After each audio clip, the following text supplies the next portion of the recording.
Congressman John Lewis, before his passing, wrote, "Democracy is not a state, it is an act."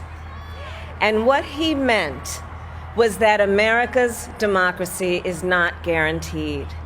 It is only as strong as our willingness to fight for it.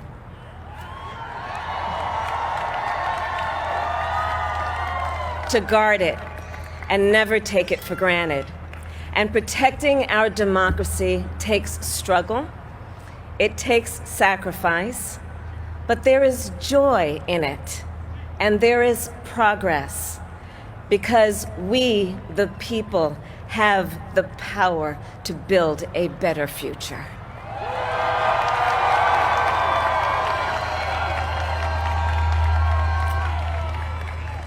And when our very democracy was on the ballot in this election, with the very soul of America at stake, and the world watching, you ushered in a new day for America.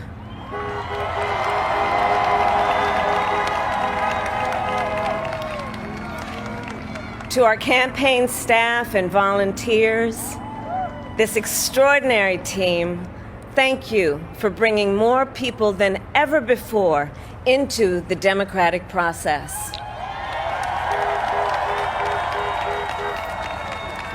And for making this victory possible. To the poll workers and election officials across our country who have worked tirelessly to make sure every vote is counted, our nation owes you a debt of gratitude.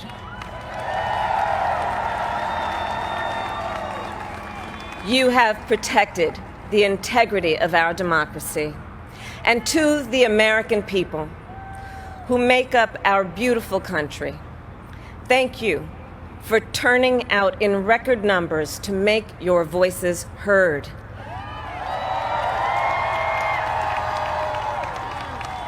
And I know times have been challenging, especially the last several months.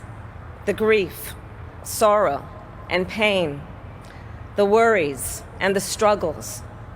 But we have also witnessed your courage, your resilience, and the generosity of your spirit. For 4 years, you marched and organized for equality and justice, for our lives and for our planet. And then you voted.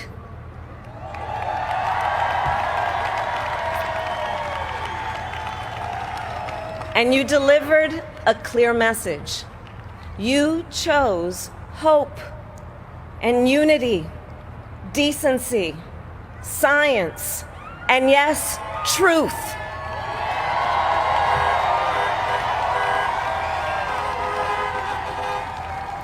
You chose Joe Biden as the next president of the United States of America.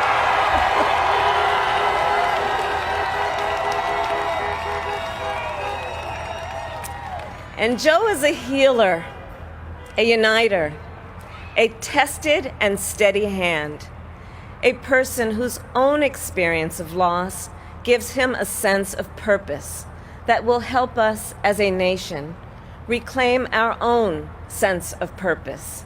And a man with a big heart who loves with abandon. It's his love for Jill, who will be an incredible First Lady.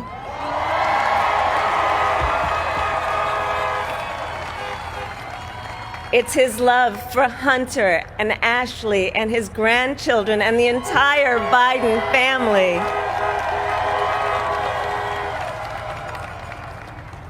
And while I first knew Joe as vice president, I really got to know him as the father who loved Bo, my dear friend who we remember here today.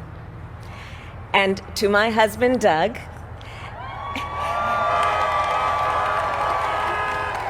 and our children, Cole and Ella, and my sister Maya, and our whole family, I love y'all more than I can ever express.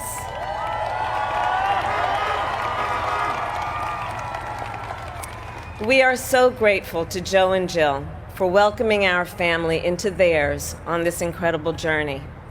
And to the woman most responsible for my presence here today, my mother, Shamala Gopalan Harris, who is always in our hearts. When she came here from India at the age of 19, she maybe didn't quite imagine this moment, but she believed so deeply in an America where a moment like this is possible. And so I am thinking about her and about the generations of women, Black women,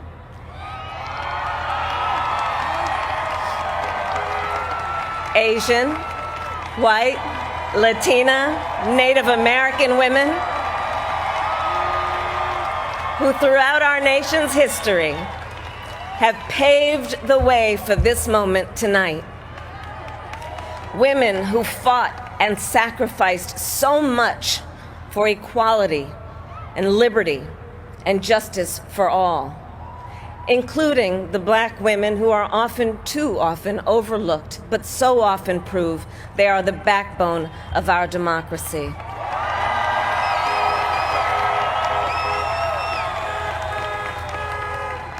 All the women who have worked to secure and protect the right to vote for over a century, 100 years ago with the 19th Amendment, 55 years ago with the Voting Rights Act, and now in 2020 with a new generation of women in our country who cast their ballots and continued the fight for their fundamental right to vote and be heard.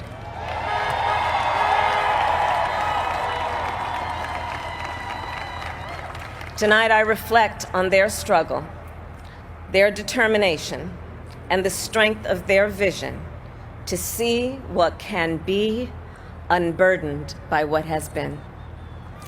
And I stand on their shoulders. And what a testament it is to Joe's character that he had the audacity to break one of the most substantial barriers that exists in our country and select a woman as his vice president.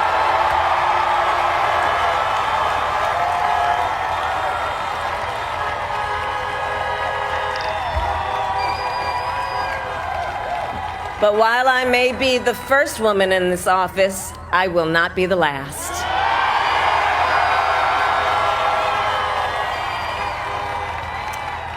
Because every little girl watching tonight sees that this is a country of possibilities. And to the children of our country, regardless of your gender, our country has sent you a clear message.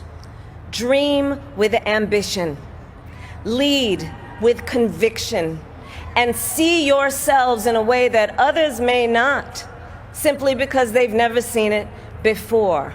But know that we will applaud you every step of the way.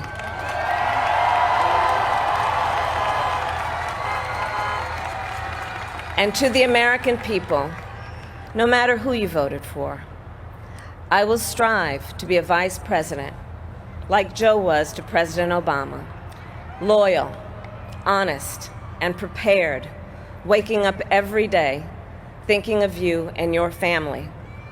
Because now is when the real work begins, the hard work, the necessary work, the good work, the essential work to save lives and beat this epidemic, to rebuild our economy so it works for working people, to root out systemic racism in our justice system and society, to combat the climate crisis, to unite our country and heal the soul of our nation.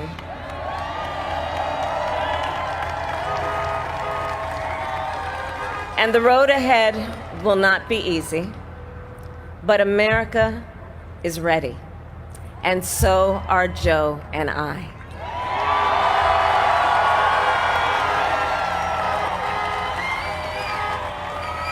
We have elected a president who represents the best in us, a leader the world will respect and our children will look up to, a commander-in-chief who will respect our troops and keep our country safe, and a president for all Americans.